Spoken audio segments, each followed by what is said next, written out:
Well, about 4 or 5 years ago, a friend of mine, John Latey, said to me, you know, nobody's ever flown a Microlight to the South Pole. And I said, John, there's a good reason for that. Anyway, he's a persistent devil, as many of you all know. You know John, and he kept on and he kept on, and we eventually caved in and said, okay, well, let's give it a go. And 3 years ago, we kicked it off, and you know, we're nearly there. Another year to go, but it's starting to look good now. I have, well, bizarrely, I'm the leader of the expedition. I actually can't, I haven't got my pilot's license yet, and I'm learning to fly. But I have been to Antarctica quite a few times, and I'm a mountaineer for many, many years. So that's where my role really fits in.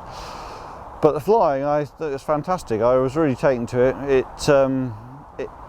It's just another dimension which I'd never really thought about exploring before. But I love it, and it's a real challenge technically, and with my coordination as well. So I find that a little bit of a challenge, but I'm sure we'll get there in the end. Well, the first flight was it came about in a rush moment, really. We were at the end of the evening at Kemble.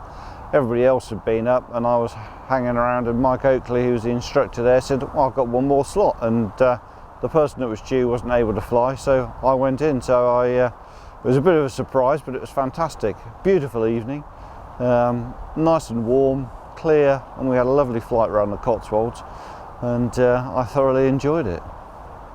Well, our biggest challenge has been trying to raise the money, and that's still an ongoing challenge. So it's most of my time is spent trying to raise sponsorship, go around and then coordinate everybody. We've got some fantastic people helping us.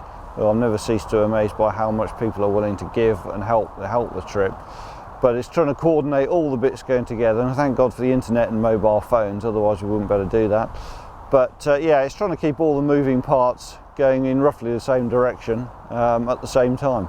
I think once we're in Antarctica, it will be the easy bit, to tell you the truth, because getting everything coordinated and getting the money's been the hard bit. Yeah, clearly there's quite a few risks with this, and it's a technical challenge. That's why nobody's done it before. It's a logistical challenge, and then we've got the guys who, you know, are on the battleback side of the project as well, and how they're going to cope.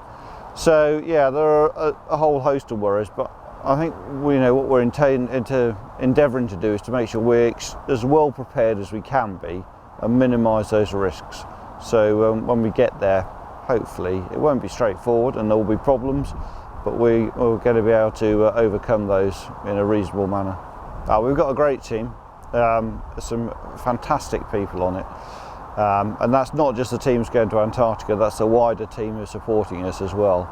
We've got some great backers, people help us from everything from the legal side all the way through to instructors for the Microlights.